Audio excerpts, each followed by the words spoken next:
Stand for the Pledge of Allegiance.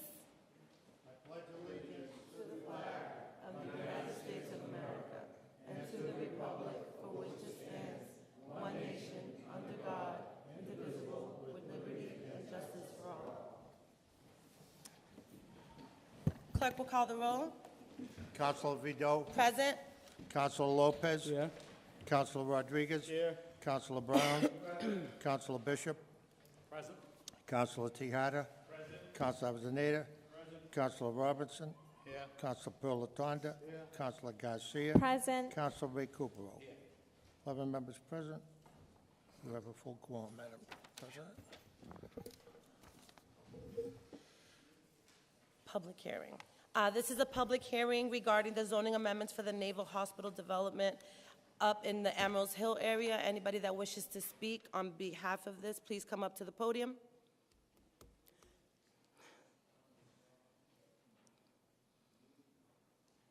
Please state your name and address for the record. Thomas Ambrosino, City Manager. Madam President, I'll just give you an overview of the history, why we're here, and what the essence of these two zoning changes. So the first one has to do with the Admirals Hill area. If you recall, about 2 years ago, the city was concerned when it started to hear rumors of development in the Admirals Hill area.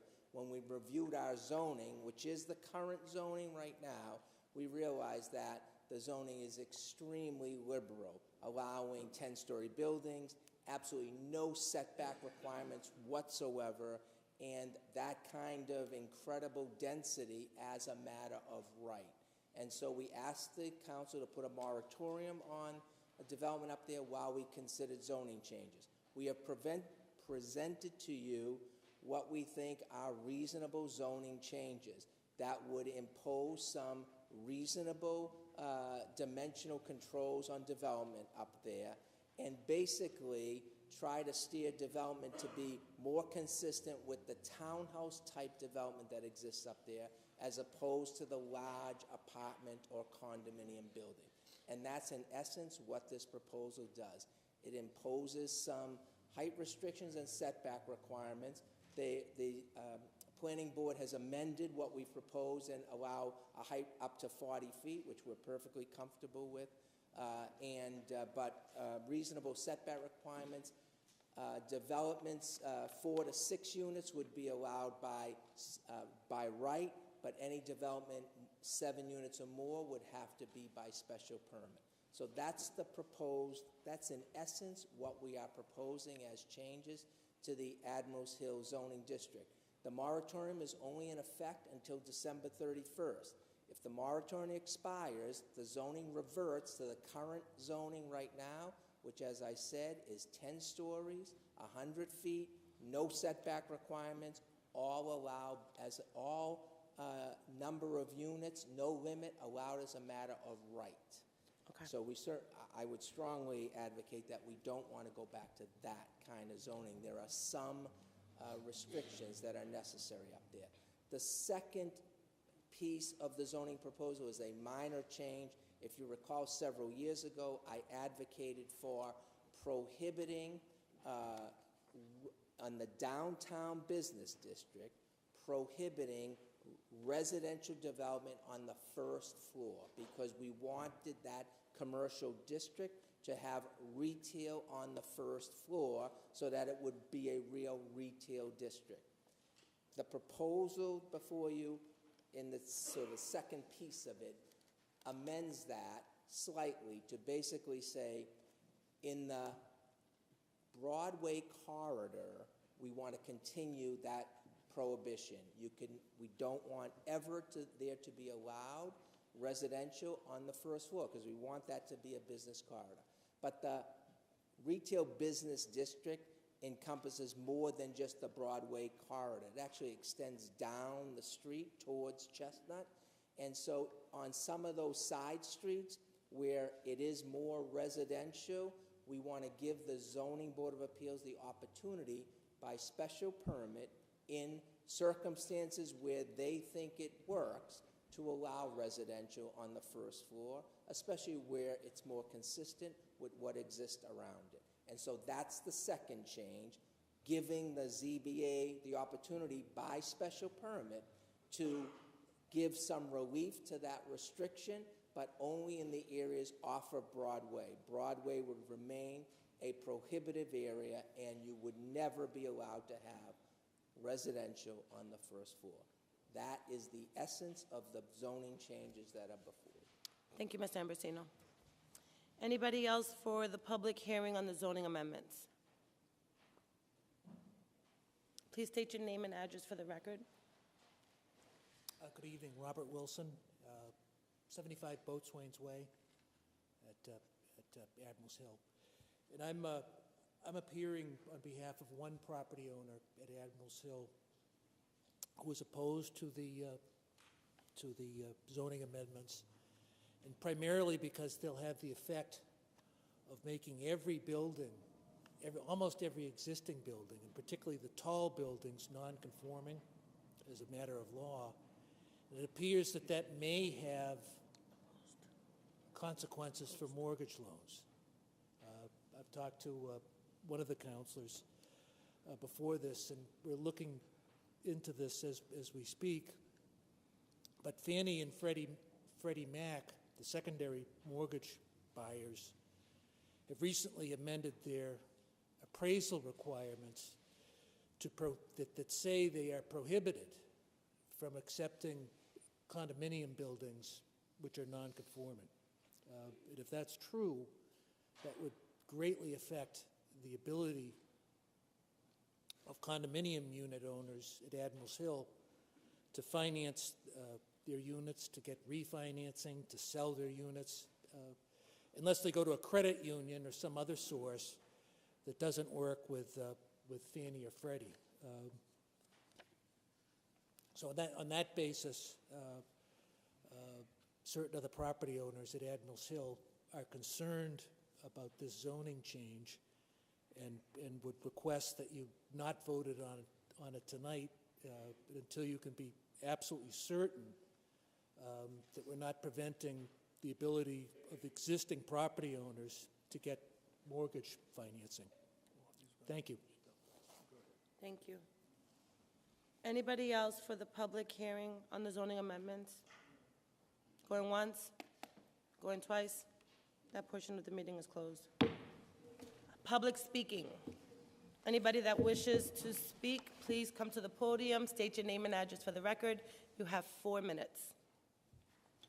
Hello, I'm Lisa Santagate at 221 Shortlift Street, and I just wanted to say thank you to the city and the city partners for its role in 2 events that I have participated in the past few days. The first one was the tree lighting down in Chelsea Square, and I just want to say that I thought it was such a wonderful evening, and I know that so many city agencies were involved, so many residents, the chamber, city council, the school department, the police, DPW, and it was just very heartwarming. I still have the burns from the popcorn machine, but each time I look at my wounds, I just think of the smiling faces of all of the people who came together. So I just wanted to say thank you for that. The second thing was the mural creation spearheaded by Green Roots down at the Chelsea Walk. And as someone who lives close by and walks down there often, it has been truly transformed. It's beautiful. So again, thank you for your role in that. And it's nice to stand here and say some things we got right. Because it's so easy to come up and say, well, this and this and this, but it just warmed my heart, and I just wanted to take the time to publicly thank everyone for helping our city thrive and shine. Thank you, Lisa.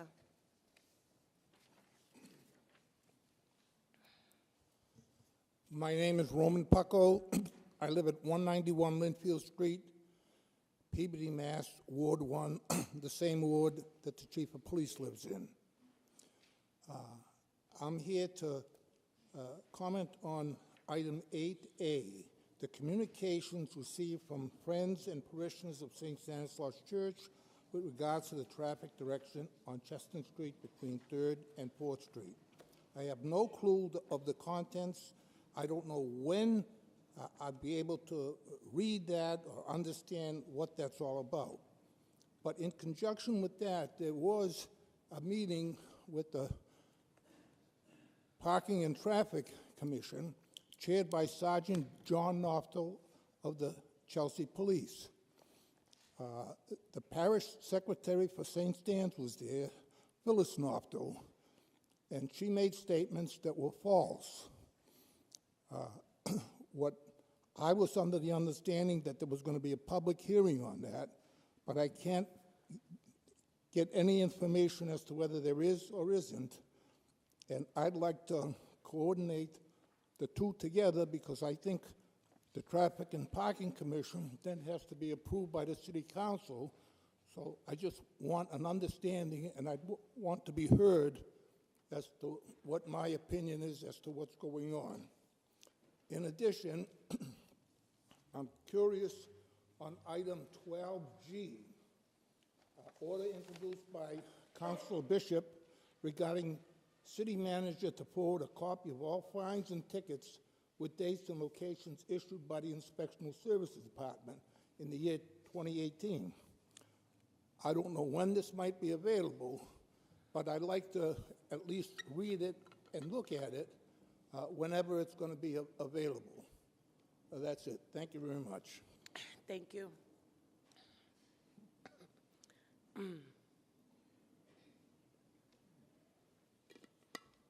Hello, my name is Manuel Teshe. I live in 893 Broadway. I am here today as a representative of the senior class, but also as of Chelsea High School. I know you guys have been overwhelmingly just like bombarded with news about graduation and just like a bunch of information, and just like the talk of it has been just like really spread out there. I just want to take the time in order to say that getting graduation to be on the field and having that protection that it's going to last for years and generations to come is really going to allow multiple students from other classes as well as they're coming up to have their graduation secured to be outside. I also want to say that this would benefit families whom all perhaps they didn't get to see the graduation of their kids of 2016 or 2017, but perhaps they have other children as well that they are also in Chelsea Public Schools. And I just want to say that perhaps they didn't have the chance to see their graduation back then, but we can start making the change now and to possibly place that as a trend or as a precedent event in which like multiple classes, they can also take advantage of that. I just want to say that if this investment is done, I think it's an investment because it's going to last for years and it's going to benefit a lot of people. I think if this is done, it's really being done for the city, because who are the future of this city? There are the students who are in Chelsea High School right now. And if we do not take any step towards making it the best we can, what are they going to be feeling, or what are they going to be thinking about what is going on in the city? They also want to be part of the city. They want to feel like they're being listened to. Thank you so much. Thank you.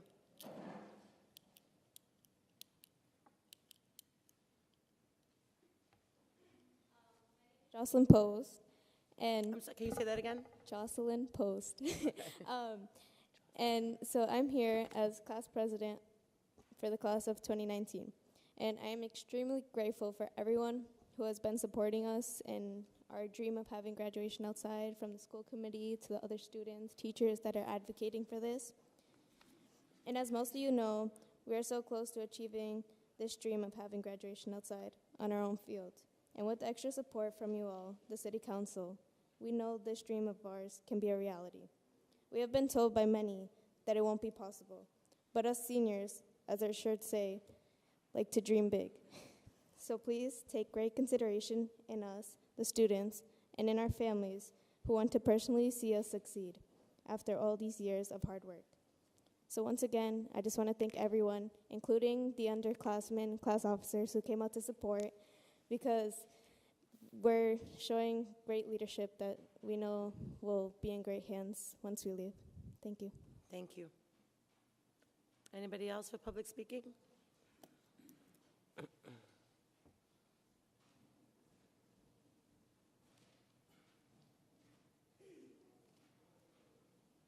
Please state your name and address for the record. My name is Asma Bana. I live at 114 Cottage Street. My name is Asma Bana, and I'm the freshman class historian. And today I'm here to support the seniors, not just the seniors, but Chelsea High School as a whole, to achieve their dream of having an outdoor graduation. I can speak for most of the future Chelsea High graduates when I say their parents and guardians would like to see them graduate in person and not behind a screen, like the families of the previous classes of 2018 had experienced last school year. And allowing the future graduates to have an outside graduation on our field will prevent families from crowding inside our gymnasium and auditorium. From personal experience, last year I had to watch my two brothers graduate from our auditorium, and it was really crammed in there and hot. So I'm just saying, for the class of 2019, I think it would be for their benefit, not just for the students, but for the families and guardians as well, to see their children, or whatever they are to them, to see them graduate, because they worked hard for this. They've been at school for 4 years, taking all their tests and things, and they should have a voice to have their own outdoor graduation. I thank you for your time. Thank you. My name is Joseph Terrell. I live in 149 Shirtlift Street. I'm the representative of the class of 2020. I'm treasurer for class of 2020. From my own personal experience, I saw last year I've been participating in graduation for the past 2 years, part of the band, and I get to see every year that each class gets bigger and bigger, but with that I see more and more families and more people trying to cram in. And I remember last year I got there an hour early and I saw the lines already extending past until the red walkway. And I remember going back downstairs and seeing all these families arguing with security guards and fighting with teachers and personnel on trying to see their kids graduate. And I think it's very upsetting. Also knowing that I'm going to graduate next year, and I wouldn't want to see my parents, me being the only boy, graduating, and them having to see me walk over the stage and get my diploma on a screen. Also, I think that it would be a good idea to put it on the field, not only because it give more space, but it would turn into not just a family event, but a community event. People could see our people from the city could come see us. They could come see us walk, and can be like, wow, this is the next generation. This is what Chelsea's gonna be, and I'm proud to be a Chelsea citizen because of this. And it would also like the other class officers were saying and representatives were saying, it would help us feel like our voices matter, and we matter to the city, and it would make us feel like we're a part of the city as well. Thank you. Thank you. Hello, my name is Gabriela Serna, and I live I'm sorry, can you say that again? Hello, my name is Gabriela Serna, and I live in 28 Blossom Street. I'm president of class of 2021, and as behalf of mine and class of the sophomores, we are here to support the senior class. And I really wanted to say that we are very honored to have this type of seniors showing all this type of leadership towards us. We see how they integrate all their successfulness to us, and I really want to say that I feel very proud to have these type of seniors representing our class. Our Chelsea High School at the moment, and yeah, that'll be it. Thank you.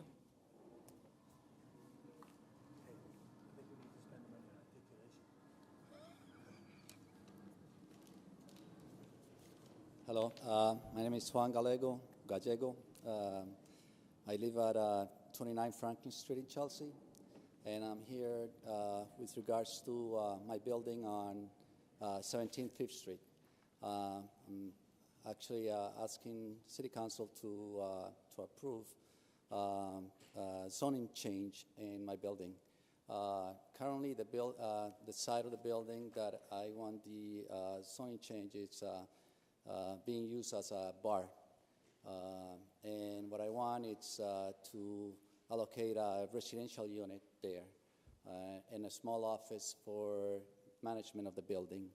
I think it's a great trade from a bar to a residential unit on 5th Street that, as most of us who are here know, 5th Street has been a little bit difficult in terms of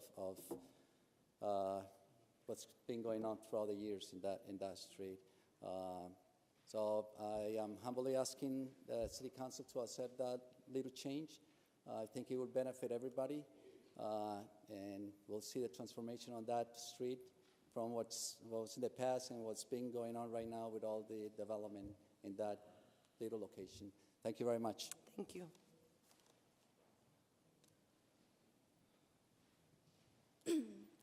Marcela Castillo. I live on 110 Chestnut Street in Chelsea.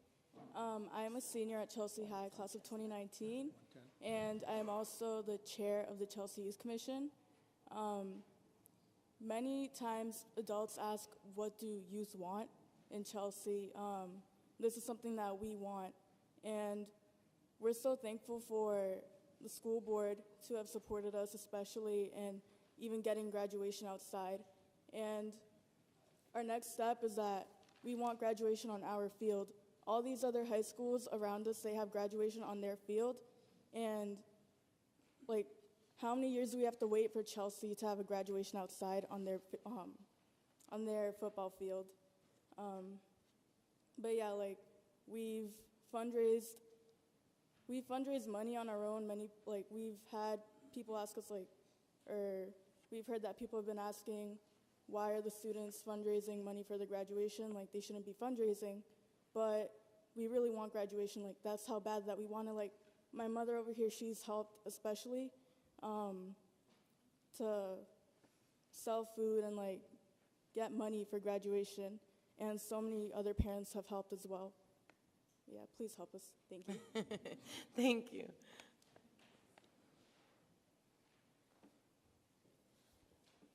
Good evening. Excuse me. I'm Dr. Mary Burke. I'm the superintendent of the Chelsea Public Schools. Honorable City Councilors, I am here tonight to thank you for considering the city manager's request for a one-time appropriation of approximately $170,000 for a removable plastic covering of the new turf at Veterans Field. Yes, it will allow the class of 2019 and all future graduating classes to hold an outdoor graduation. Yes, it will protect our turf for future sporting events.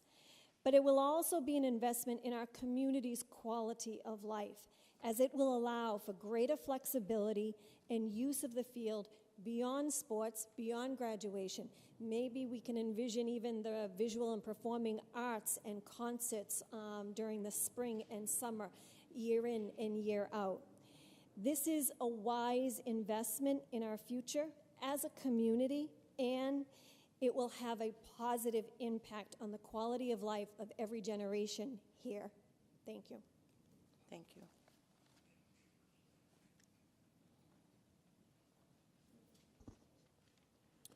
Good evening. My name is Lou Memelet. I'm the city engineer and the assistant director of public works.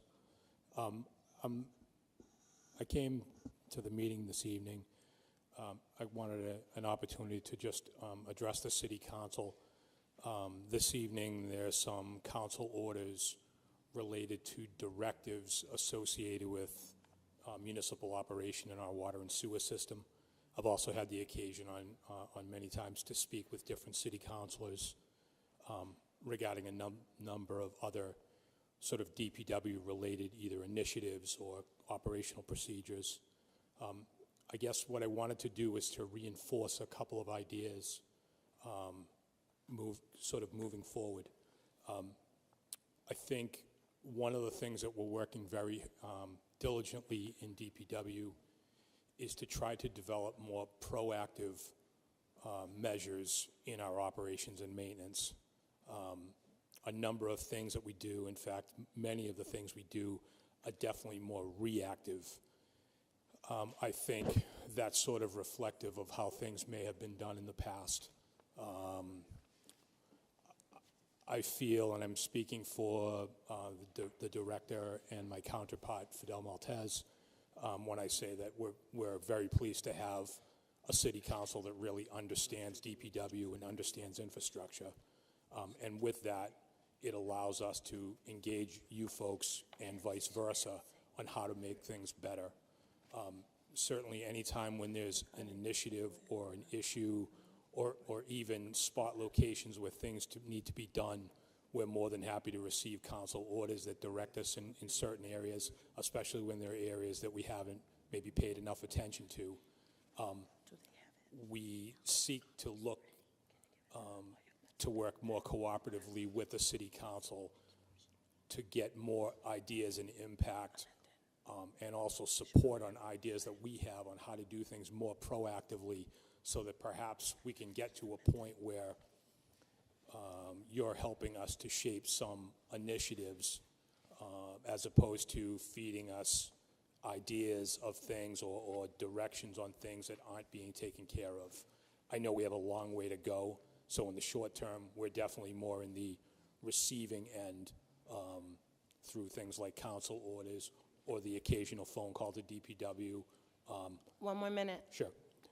So I guess with that said, I would say that I'm going to make an attempt, or one of us from DPW is going to make an attempt to be at every city council meeting, simply to show our support and our understanding that we're here to work through the city council to help make things better, and also to have the city council recognize that we're faces in the day-to-day operation, very approachable, and we're here to help make things better. Thank you. Thanks. Thank you.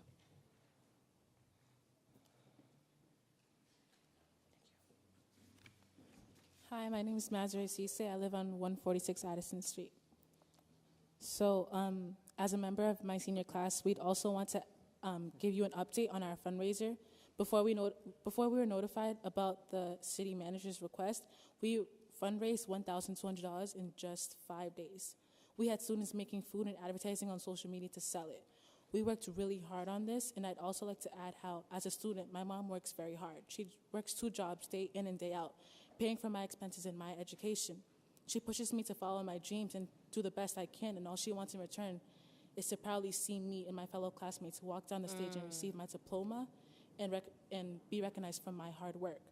But it would be upsetting and a shame to hear that she had to see it through a screen or not be able to come hug me or congratulate me after. I thank the council for their support and hope they help us succeed in our big dream. Thank you. Thank you. Anybody else for public speaking? Going once? Ooh. Please state your name and address for the record. Thank you. Lucia Enriquez, 100 Maverick Street. And I'm here in support of the students. I'm really impressed for their passions, how they had voiced their concerns, their wishes, and I'm really impressed and I'm really happy that you are all are here, because that really demonstrates that who you are and who do you want to be in the future, not only for you, but for the whole city. So I will say thank you in advance for this, for your support to the city mayor, manager, sorry, and for everybody that are really had a voice to say, we are here to support you. Thank you. Public speaking, going once. Public speaking, going twice. Are you getting up? Okay, that portion of the meeting is closed. Okay.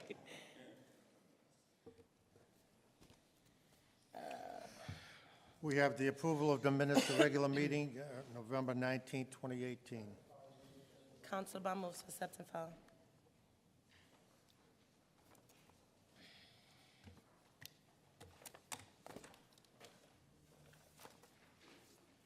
Communications from the city manager. The first communication, appointments to boards and commissions.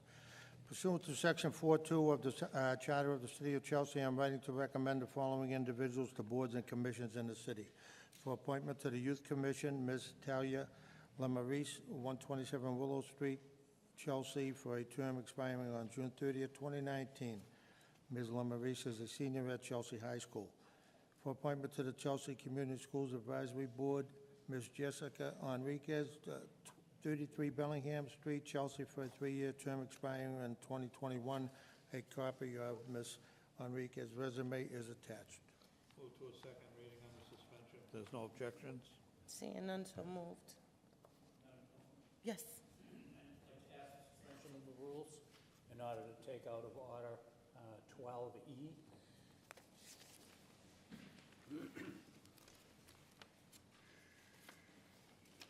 Okay.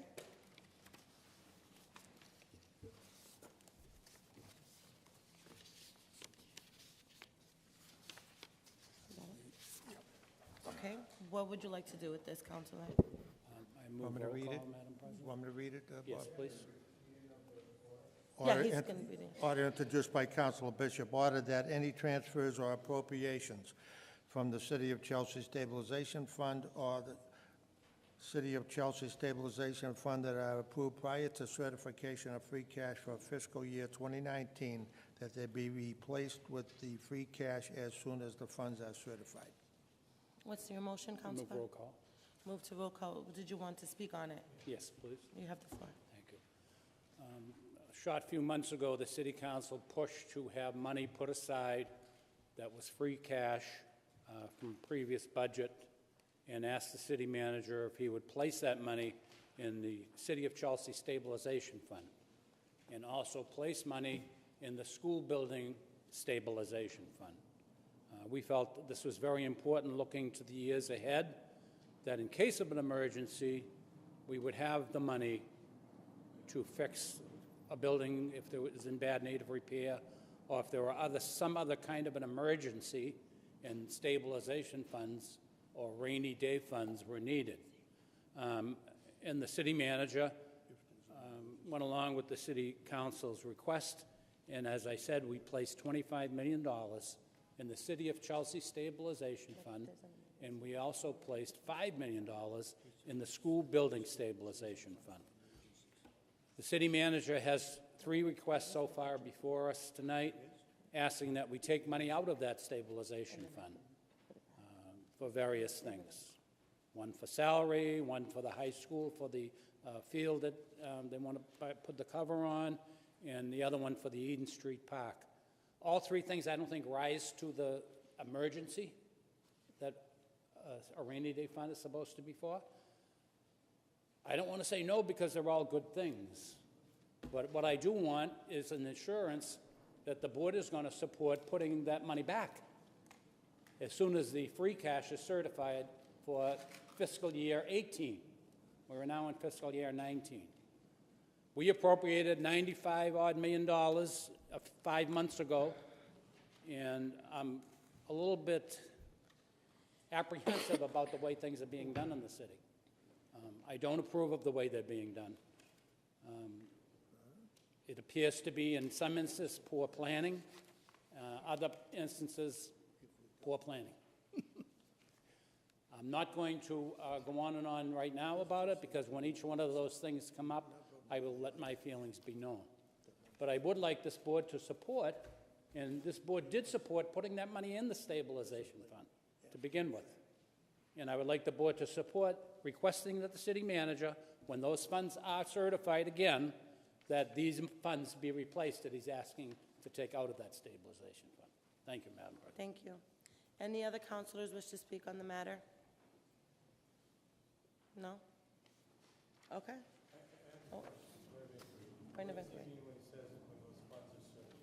What, we have a council, what do you mean when the funds are, when you say that the funds are certified? Free cash, you mean? Free Free cash.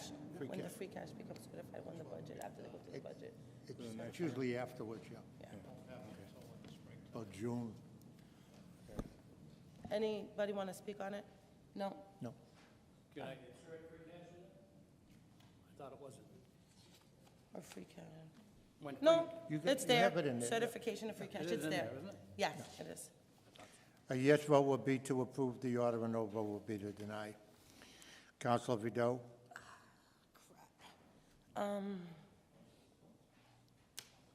Yes. Councilor Lopez? Yes. Councilor Rodriguez? No. Councilor Brown? No. Councilor Bishop? Yes. Councilor Tahada? No. Councilor Avellaneda? No. Councilor Robinson? No. Councilor Pilatanda? No. Councilor Garcia? No. Councilor Recupero? 1, 2, 3 in favor. 1, 2, 3, 4, 5, 6, 7, 8 opposed. The motion has been defeated. The next order of business would be the communication from the city manager, request for approval of union contracts with the police department. conference under suspension if there's no objections. This is He the has to contract. send it to a subcommittee on conference under suspension. I'm sorry, what is your motion, Counselor? Motion to take a roll call vote. Want a roll call on the conference? No, not the conference, to vote on this, yes or no? This is just a communication, these aren't the orders. Takes 2 readings. So, okay, so what are we doing here? Go We're to moving it to a conference. subcommittee on conference? Okay.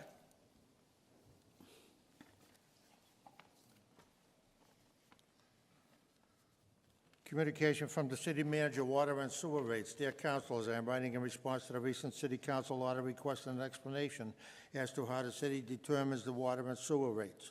The rate-setting effort in this city is straightforward. Basically, the city first determines the cost involved in operating its water and sewer enterprise system for the ensuing fiscal year.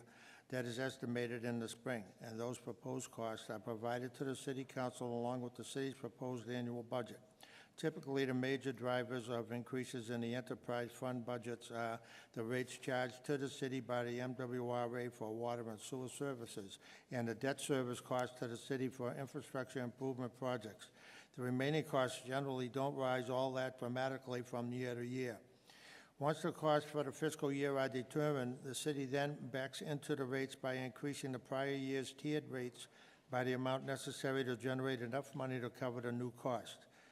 The city typically seeks to break even with its enterprise funds, merely seeking to recover the true cost of operating the system and not necessarily trying to generate surpluses. Those surpluses that do exist surface as retained earnings and are reinvested in water and sewer infrastructure projects. For this coming year, at the request of one council, I have committed to analyze the consequences of a 2-tiered rate system in lieu of current 3-tiered rate system. I should be able to provide the council with a determination of what a 2-tiered system would look like something in the spring. However, I do anticipate that the consequence of collapsing the first 2 tiers into a single tier will be that single tier will have a rate somewhere in the middle between Tier 1 and Tier 2. This will mean that those persons who do the best job of conserving water and thus currently pay only Tier 1 rates will have higher bills because the single rate will be higher than Tier 1. For this reason, I am unlikely to recommend this change. I'm happy to provide more detail on water and sewer rate setting as the City Council Subcommittee meeting, if the council so desires. Councilor Recupero, can you please bring your microphone down? Send it to a subcommittee. Send it to a subcommittee on conference under suspension. Seeing no objections, so moved, Councilor.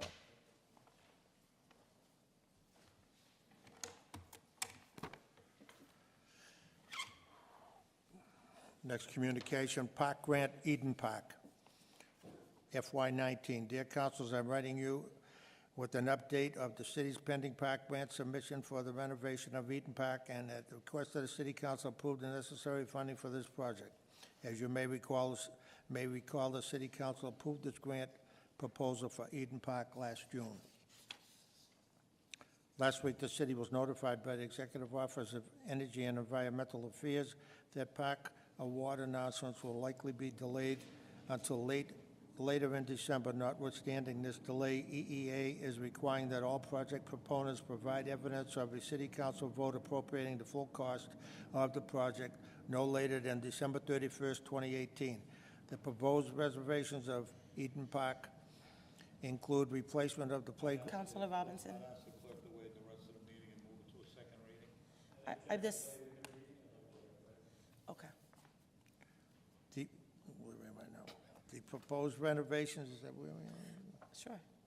Did I read that? Okay. The proposed reservations of Eden Park include replacement of the playground's rubber surfacing, introduction of new playground equipment, installation of a new water feature and splash pad, installation of a new site furniture and lighting, and reconstruction of all site utilities.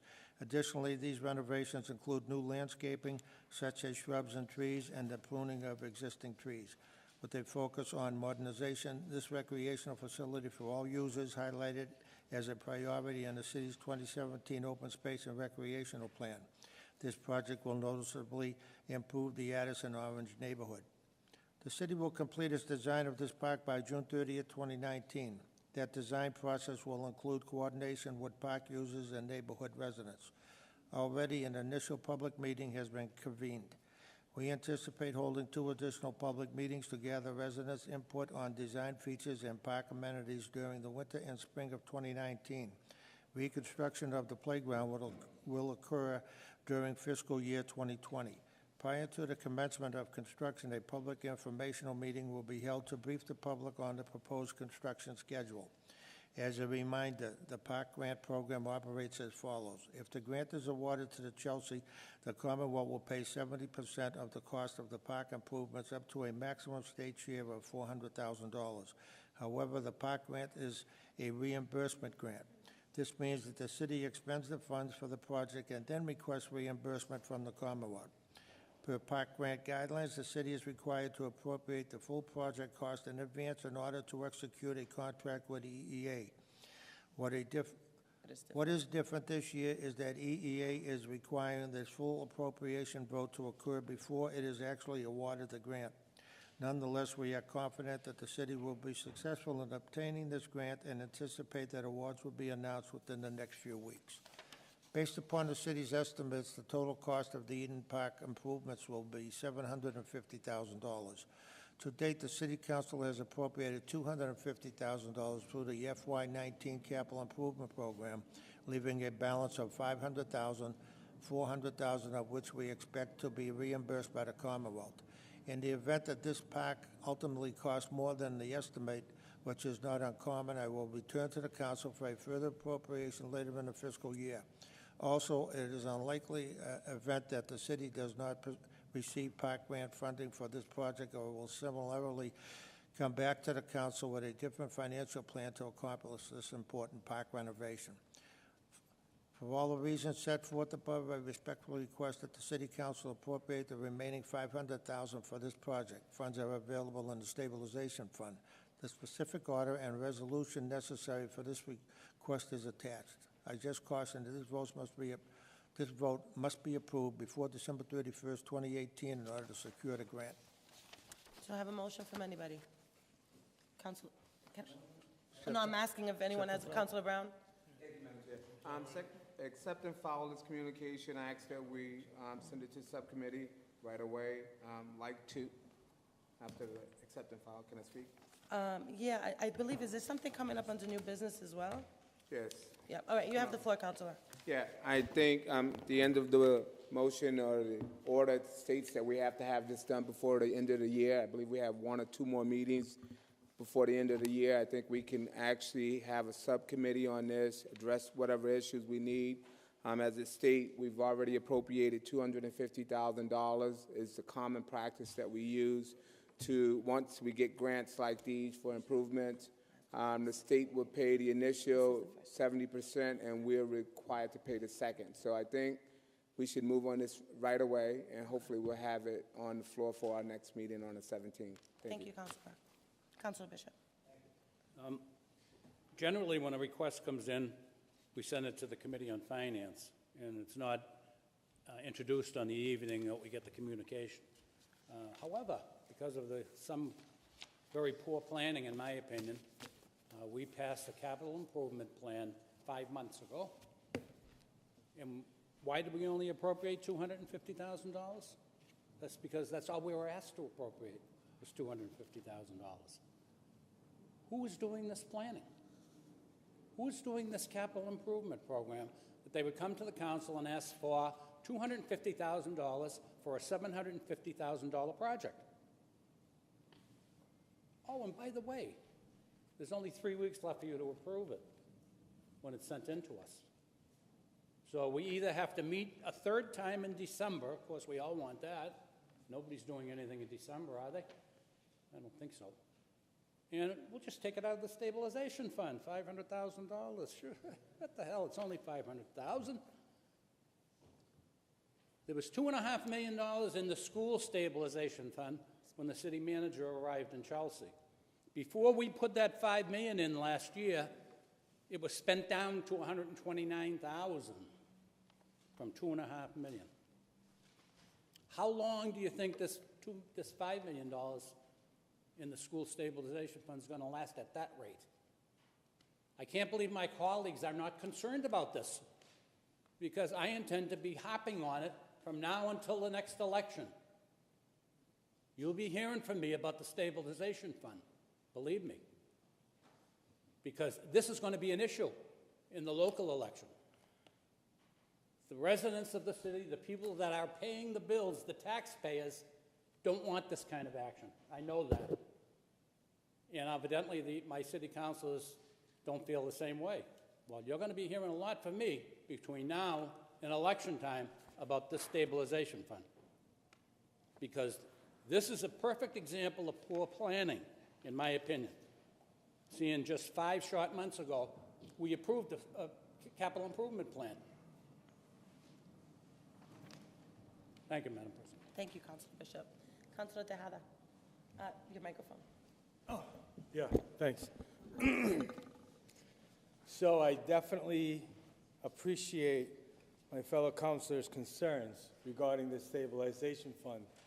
You know, it's not hard when the market and everything's good and there's money around to toss around to grab money and put it somewhere for safekeeping.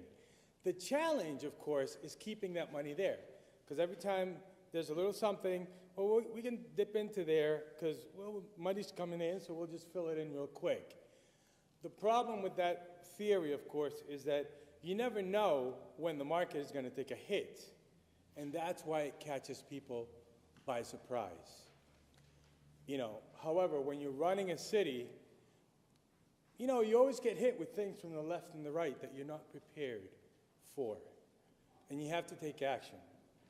So our city manager has chosen to take certain action, to be proactive and work towards these goals that the students want, the parks and all this stuff. And I think it's fantastic. As a poker player, I have thoughts in my head that I think of before I decide whether I'm going to fold, call, or raise my hand. So I'm going to suggest to my fellow counselor from the finance department that I think we need to go one step further with regards to the stabilization fund. And that is, we need to set rules that need to be little check marks that will indicate to us whether the concern is urgent enough to dictate us taking money out of that account. I think that will make it easier for all of us to participate and reasonably come up with a result. And the decision as to whether that money can be taken out of that account should be taken out of there. Because it's sort of, I hear this here and there. Counselors saying, sort of indirectly being a little bit forceful, aggressive towards their fellow counselors. And I think that's inappropriate. You know, we're all working towards the same goal of helping our neighbors. We live in the city, you're our neighbors, whatever you suffer, we suffer, right? And so I think we just need to be a little bit more thoughtful as to what the process is. So that's my recommendation with regards to this. Let's set some guidelines for that stabilization fund. That way we don't encounter any further challenges in the future. Thank you. Thank you. Anybody else? Councilor Pelotonda, you have the floor. Thank you. I mean, are we talking about this year's election or next year's election? Because I'm concerned about this year's, what's going on now. So if you want to tell the people of Chelsea that, okay, we're not going to build you a new park because we're not going to take the money out. You want to tell the students tonight we're not going to give you $170,000 because we want to have your graduation on the field. Are we going to, take money next capital improvement plan and put $1 million into that fund so we have the money there, and then we're going to transfer it back? I mean, what do the people of Chelsea want? Do you want us to say no to all of these things? I don't think it's a good idea. I don't think the people of Chelsea will be, happy with that, especially the students tonight. So I think, we should do what's right for the city of Chelsea if it's giving $170,000 to put a top on the field for them, or build a new park for the students, the elderly people that want a place to go and sit and read a book, the future people of Chelsea. This is what we should be talking about. Thank you. Is that it?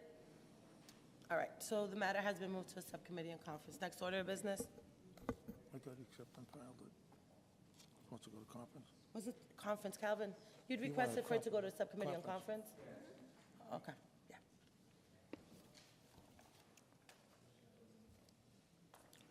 We have a late communication received from the city manager with regards to a notice of waiver of intent. Any objection to the late communication?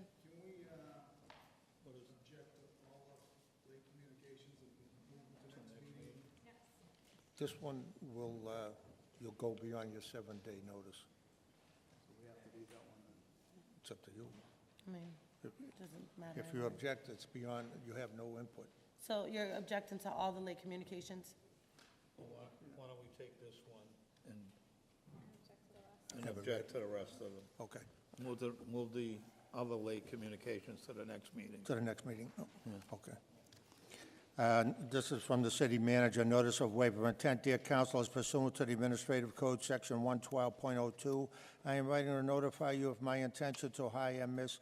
Manway Lueg, 74 School Street, number 21, Waltham, Massachusetts, for the position of social media specialist, and to grant her a waiver from the residency requirements set forth in the Administrative Code, Part 4, Section 112.01. There was one Chelsea candidate who met the requirements for the position. However, after interviewing both candidates, I determined that Ms. Lueg had superior skill and experience in the social media field. A copy of her resume is attached. In accordance with Section 112.02, I request that you provide me with any comments on the proposed waiver within 7 days.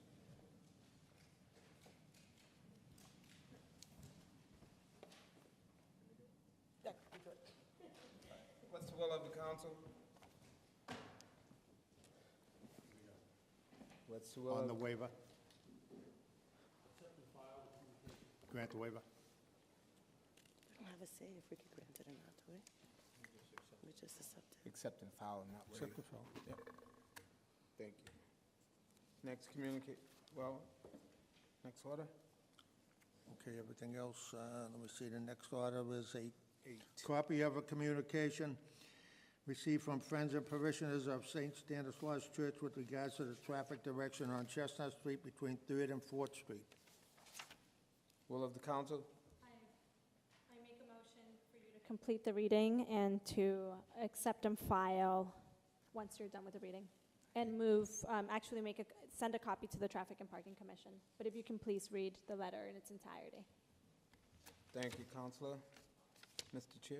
Because I don't get what she wants. Send a copy to the traffic and parking. Traffic and parking.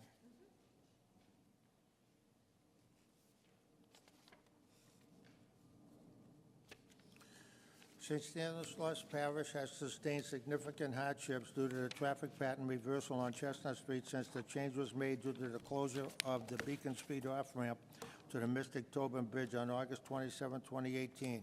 While this project is now complete, the City of Chelsea is proposing to make the change in traffic pattern permanent. This change has been detrimental to the day-to-day business operations of the parish rectory, prohibits our elderly parishioners from entering and exiting their vehicles in a safe manner, prevents the safe loading and unloading of supplies to both the rectory and the church, disrupts the motor vehicle processional for funerals, impedes workers coming to make repairs and service calls to the church and rectory, and causes an increase of noise during our solemn services due to the excessive congestion on the traffic. In addition, the change has made it difficult, if not impossible, for anyone coming from out of the city to navigate the back roads to attend our many day and evening services. Although we have over 250 parishioners, the parish rectory remains open during regular business hours and some evenings to entertain many visitors who need to make arrangements for weddings, funerals, baptisms, obtain their church records, etc. The change in traffic pattern is not only a liability to the City of Chelsea, but it is jeopardizing the existence of our self-supporting parish, which has been in existence for the past 110 years. Chestnut Street is now a one-lane road in a heavily populated residential neighborhood that is unable to maintain the increased flow of traffic caused by vehicles coming from 4th Street off-ramp to the bridge. It is putting the safety of our parishioners, guests, and residents at tremendous risk of bodily harm as well as increased risk to their property. For the above reasons, we urge you to reverse the traffic direction on Chestnut Street between 3rd Street and 4th Street back to its original traffic pattern. All of us here signing, thank you for your time and attention to this matter, and I have Thank you, Mr. Chief. a list Clerk, of signatures. Right. Any discussion on the matter? Yes, you may, Counselor. Thank you. So what we have in front, the reason why I asked the clerk to read it is because I want to make sure that all my colleagues are aware of this letter. We actually have signatures from different Chelsea residents, and there's two clarifications I want to make. In the letter, it states, the Reverend states that the city of Chelsea has proposed this traffic flow change. That is not true. This change of traffic flow was proposed by the fire chief, and I fully understand I actually reached out to him to have a better understanding of why he wants to keep the flow this way, and he explained that this would be a more effective route for firemen to attend many of the calls, especially when trying to get on Everett Avenue. So I understand that aspect of it, but I want everyone here to be aware. And the reason why I'm also asking for this letter to be sent with the signatures of all the residents who are supporting the Reverend in this motion is because it is the Traffic and Parking Commission who makes these decisions. This council cannot vote on traffic flow or any traffic matters. All we can do is accept any decisions that the Traffic and Parking Commission makes. So this letter is very important for me that every single member of the Traffic and Parking Commission receives it, reads it, is informed, but I also want to make sure that all of my colleagues have an understanding of what's going on because this will be coming before us after the public hearing at the Traffic and Parking Commission. So if there are any Chestnut Street residents, please attend this meeting. I will make sure to post it on social media and keep you all aware because I want to make sure that I get as much feedback from residents as well as anyone who's attending the church in Chestnut Street. So, thank you. Thank you, Councilor Garcia. Any other council like to speak on the matter? Okay. Councilor Bishop? I support the parishioners at St. Stan's Church. I am downtown a couple or three times a week myself. Up until now, I've had an account at the bank down there on Broadway. I think I'm going to have to change that because when I go down Broadway and try to find a parking space, and they've taken so many spots away down there, you can't find a parking spot. Oh, now I'm going to the bank. I want to go around the back. I can't do that now. I have to go all the way around City Hall again to get back down, go down Chestnut Street, and come into, used to be Luther Place, that way in order to get a parking spot. That's the only way to get in there now, because you used to be able to come down Chestnut the other way. They've taken that away. There's very little consideration for the people of Chelsea, I must say, for those that don't come from Chelsea. I'm not happy, and I've been banking down there since I built my first house. They had my mortgage. That was 40 years ago. And now I'm thinking about moving somewhere else to a different bank because of what has been going on downtown. I thought the idea was to bring more people down there, not to drive more people away. And that's just what they're doing, is driving more people away. I backed into a parking spot the other day, innocently, honest to goodness. I didn't get out and look at every sign in the neighborhood. But I got out, went around the pole, put quarters in the meter so I had enough time. I didn't go like this and look at the signs that they had just moved to say, oh, we're making this a loading zone from 8 to 12. Oh, guess what? I got a $25 ticket. Huh. I hope they're making enough money on it. You know, it's ridiculous. It's crazy. Like I say, I thought it was the idea of reimagining Broadway was to bring more people downtown. Well, they're not doing that. They're driving more people away. And I think making Chestnut Street in one way, the people were very considerate of the emergency because Beacon Street was closed. So, okay, they'll go along with the inconvenience for a couple of 3 months. But no, it's not a couple of 3 months. They want to make it permanent now. And I think it's wrong. And I support the parishioners that have been down there since day one on Chestnut Street of the St. Stan's Church. Thank you. Thank you, Mr. Bishop. One other thing I'd like to clarify. Okay. Statement was said that we can't. I'm sorry, what was said? The point of clarification is the voting on what is passed at the Traffic and Parking Commission. The board can reject it. So, you know, to say that we have to accept what they pass is not true. We have a right to reject whatever they pass. Has to be voted on here. We have a right to reject it. Thank you, Counselor. Counselor Tahada? I was just going to say, as a former student of St. Stan's, it's a great church. It was an excellent school when I went there for junior high school. And so anybody from Chestnut Street in that area, please come to the meeting once Counselor Garcia lets us know, because it's very important. Thank you, Counselor. Any other counselor like to speak on the matter of the reverse traffic from, okay, no.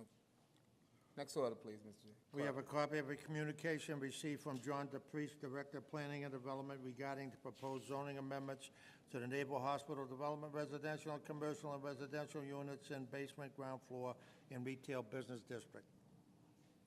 Accept and file. Counselor Vito, like, accept. File a communication under suspension You if make there a are no motion to objections. take it out of conference and bring it to the floor? Under unfinished business? Under unfinished business, I'd like to remove the Naval Hospital Ordinance, the amendments for the commercial and residential units and basement, ground floor, and put it on the floor for a roll call vote, but I'd like to propose the amended version. Okay, do everyone have a copy of the amendment version? She moving roll call? She moving roll call? So, we're moving for roll call. Any discussion? Can I speak on it? Yes, sir. So basically, this is related to what the city manager was speaking about earlier. Just for transparency, the communication that we just sent to, that we accepted and filed was from our planning director, just stating that the planning board had voted 7-0 in support of this ordinance. Basically, we met on it, and this amended version, there are no changes to it. It's just to fix the legal wording per recommendations from our city solicitor. So I just ask that we, as a city, I don't want to repeat everything the city manager said earlier. The way it stands right now, we have until December 31st to adopt these zoning amendments. Otherwise, it's a free-for-all at Admirals Hill, and we're trying to, come up with zoning that is, why are my words stuck? That is suitable for the area and the residents of Admirals Hill and Broadway.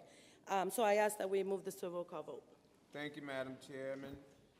Rudo, anyone else like to speak? Councilor Avellaneda. Although we did pass, there was a copy provided. It was unfinished business. However, this is not the actual version that is amended. So just to be clear, the unfinished business one has the original 35 feet height. Planning board did increase it to 40 feet in the amended version, which was adopted by the planning board 7. So just want to make sure there is that clarification. So I'm sorry, Councilor, so we're going to clarify this. So the height that's being proposed now is what? The 40 feet. 40 feet from? From what was originally proposed. I have a copy that was handed to me, and it has unfinished business in the corner. Okay. That's not the one that got passed by the planning board, no, the original. There is just that change. So the difference between the original and this one that was passed out just now is that it has 40 feet height. And the 40 feet height was adopted by the planning board. Was adopted. Okay. All right, go ahead. The reason why I'm rising to speak on this matter is to clarify a concern that was raised by Mr. Wilson from Admiral Hill, which I had heard via communication from email, but also at the planning board hearing. And to my fellow colleague in real estate, he'll understand that what the gentleman was talking about is that anyone who applies or anyone who purchases a condo or refinances a condo, there is a questionnaire that is sent by the mortgage company. And in there is a question of whether or not the building or the condo itself can be rebuilt by right, or is it non-conforming? Now, if we pass this, true, that will be a non-conforming use. But to allay the fears of the gentleman, many of the buildings in Chelsea, many condos in Chelsea are non-conforming. And I reached out to former city councilor Brian Hatterberg, who happens to also be a mortgage originator, to ask his opinion, who I respect because he's in the business, stating, will this impact all the condo owners in Admiral Hill? And he said, no, in our industry, it's very commonplace that many homes and buildings are non-conforming, that the way they are built today, or the specs of a building, or rather a condo, do not conform to what is existing today, because over time, dimensions change, cities change zoning, and so forth. However, inherently, buildings have a right to rebuild. If disaster struck, if there was a fire or something, they have a right to rebuild what is existing. So that fear should not, would not manifest. It's not, it won't stop any of the condo owners from refinancing or purchasing, and that is a real fear. We saw that happen in the last recession due to other factors, but not because a building is non-conforming. So, having said that, I'm only rising only because I heard the concern tonight. I thought maybe some of you might have a concern about what the gentleman was saying, but I looked into it, and I feel comfortable having talked to not only our legal counsel and planning department, but also those in the mortgage industry to say it will not be an issue. Thank you. Thank you, Councilor. Any other council like to speak on the matter before we go to a vote? Councilor Tejada. Yeah, I just want to say I agree with everything that Councilor Villaneda said. Legal non-conforming is a term that we use when we're transferring property all the time. Having said that, I want to thank the city manager and planning and development, everybody involved who caught this possible change, which could have been very detrimental. There are some properties that seem to be coming up in the city that, to me, look different from the surrounding community. They just do not conform. And I think that, that as a city, we need to get a grasp on that. And I think this is a step in the right direction. Thank you. Councilors Garcia, I'm sorry, please. Any other councilor like to speak on the matter before we go to a roll call to adopt the order? Any councilor going? I'm sorry? As amended. As amended. From 40 to 35, correct? Yeah. From 35 to 40, so we went up 5.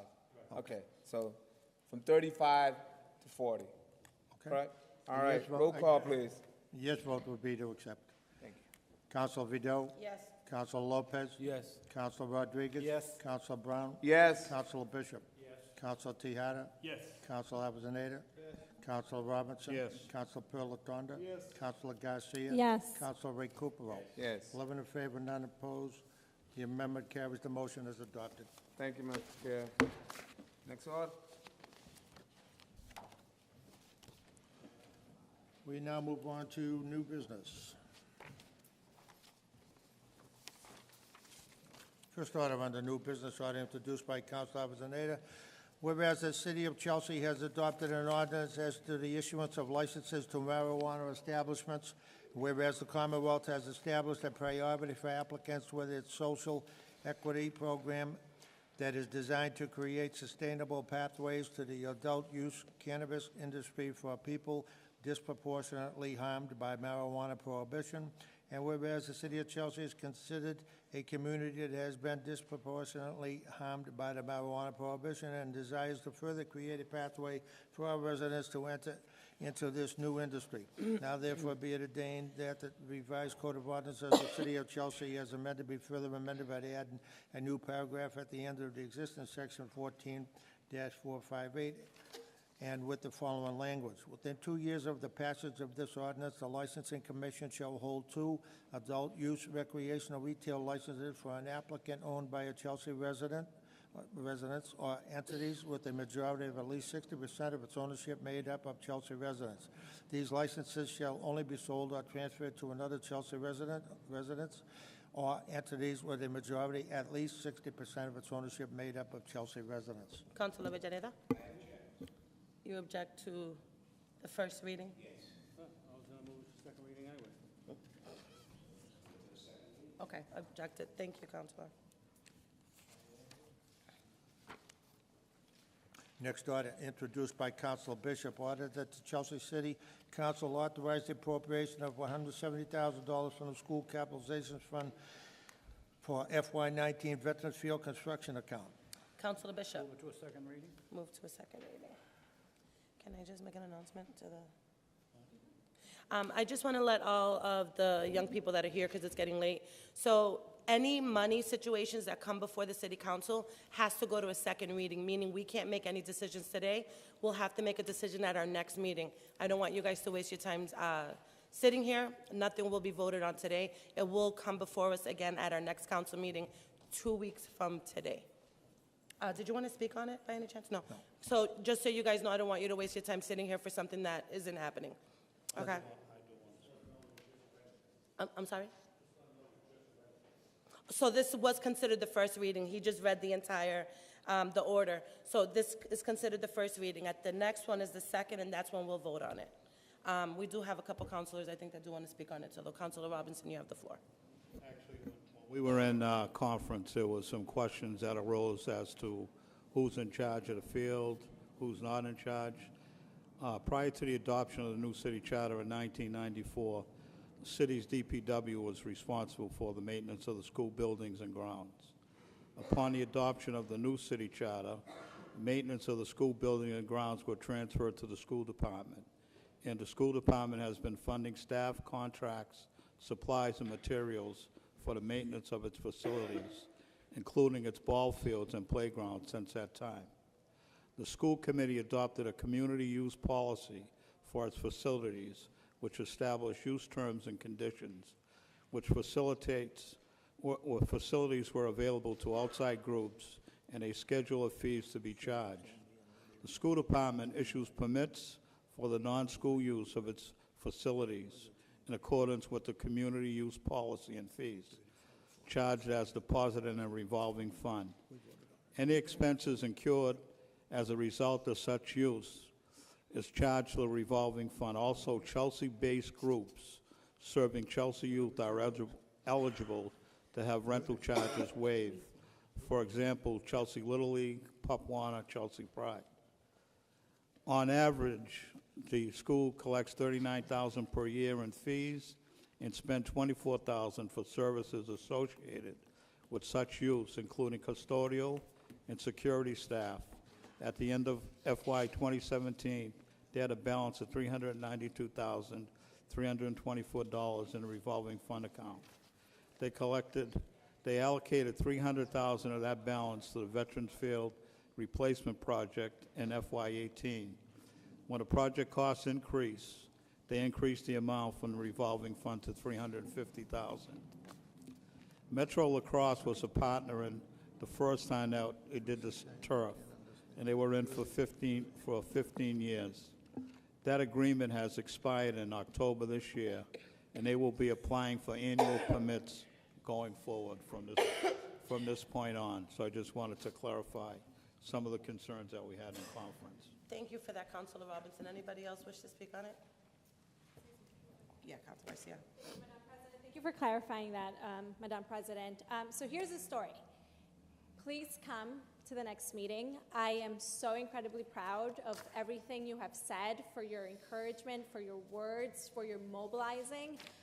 Our next meeting, we're definitely going to vote on it, so invite all of your friends. If you can pack this place up, please do so. This is when we're going to make that final decision, so thank you so much for what you're doing. You should be so proud of yourself. I graduated from Chelsea High School, so it makes me feel so proud that you guys are coming out and you're mobilizing. When this decision is made, you should be proud of yourself. and you should be taking full credit of what's happening, because if it wasn't for your mobilization and your passion, this wouldn't be upon us.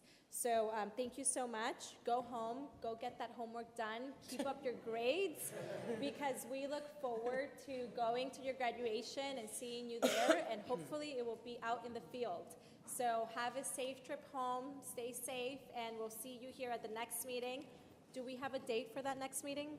Do we know? December 16 or 17? December 17? 17. December 17, 7 Today's the p.m. third? here. Bring your friends. Jesus, I thought it was the second. Make it. Make billboards, everything you want. Just come and be motivated. You gotta do all that. Great. Thank you, Counselor. I also want to make sure that I acknowledge school committee members Frank Tapato and Rosemary Carlisle, who are here today. Lucia Henriquez, perdón. All right, next order of business. Next order introduced by Councilor Robinson, order that a subcommittee and conference be held with the city manager, city solicitor, planning and development, and Department of Public Works to discuss city contracts for construction projects being awarded. Councilor Robinson. Unanimously under suspension.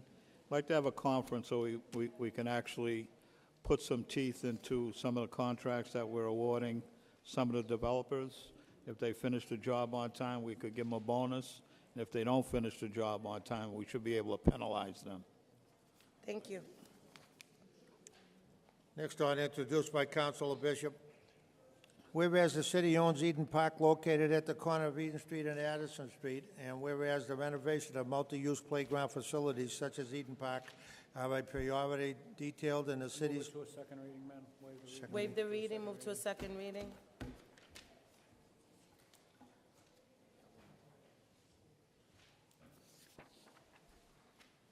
Next order introduced by Councilor Bishop, order that city manager request from the Chelsea Police Department to place the mobile message board that displays the posted speed limit, your limit on Garfield Ave, odd side in the area of 85 Garfield Ave. Councilor Bishop.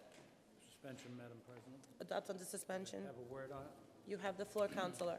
They've been speeding up and down Garfield Avenue and Sagamore Avenue for quite a few months now.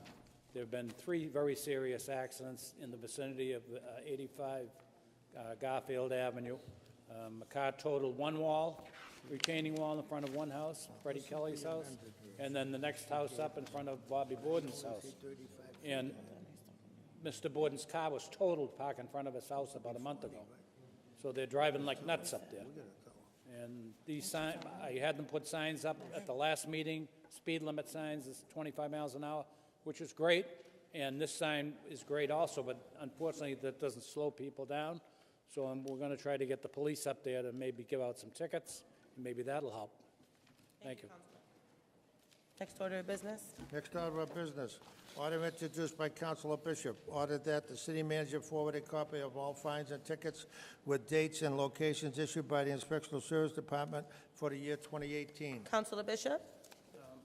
I move suspension. Adopt under On the matter. suspension unanimously. I just want to see, this is from Inspectional Services, has nothing to do with traffic or parking tickets. This is tickets that they write for people who are violating the building codes and not getting permits and things like that. I've had a couple of instances in recent months, and I just want to see if they've given any tickets out. I don't think they have. So I'd like to see a list of the tickets in 2018, if I could. Thank you. Thank you, Counselor. Next order of Next business. order issued by Councilor Bishop, order that the city manager request a city contractor to vacuum the following sewers: 22 Columbus Street, 63 Columbus Street, 9 Garland Street, 469 Washington Ave, 505 Washington Ave, and 533 Washington Ave. Councilor Bishop. Suspension. Adopted under suspension unanimously. All on rat patrol up in that area, looking down into the sewers as they're baiting them. Several of them need to be vacuumed out. And so I made a list, and these are those locations. The city has a contractor under agreement to do just that, and that's why I put this in tonight. Thank you. Thank you, Counselor. Final order introduced by Councilor Bishop, order that the city manager instruct DPW to investigate manhole storm drain at Winthrop Road and Washington Ave as it appears to be full of dirt. Adopted under suspension unanimously. Did you have anything you wanted to say on it, Councilor Bishop? No. All right, that is everything, right? Public, wait, what's that? Public announcements, anybody? Can you come to your seat and speak from the microphone like everyone else? Councilor Recupero, go for it. Ask Mr. Lou, from the, Mr. Lou. No, a public announcement. All You right, can. all right.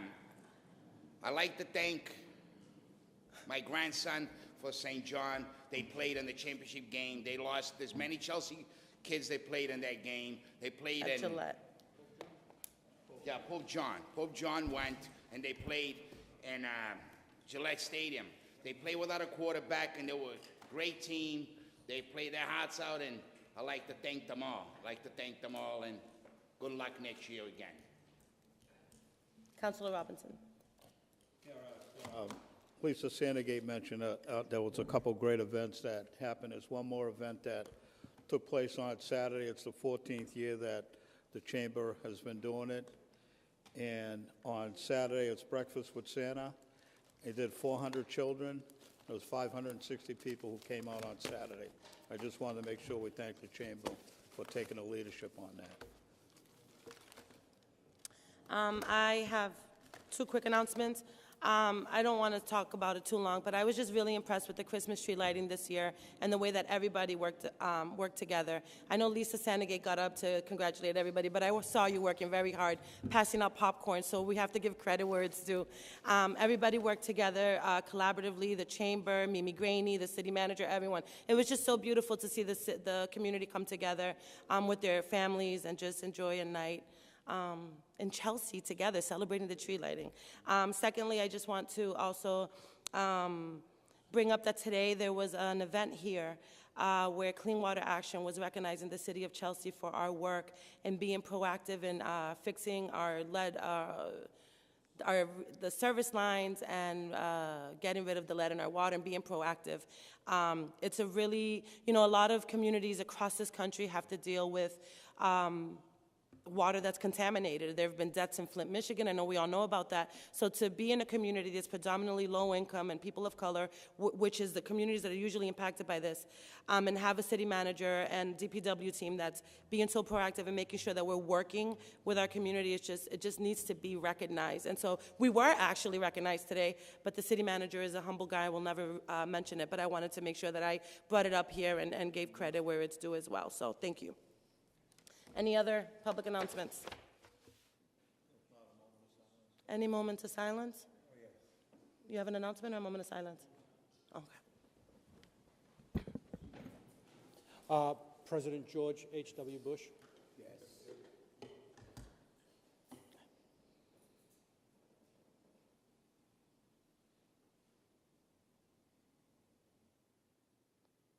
Seeing no further business before us, we are adjourned.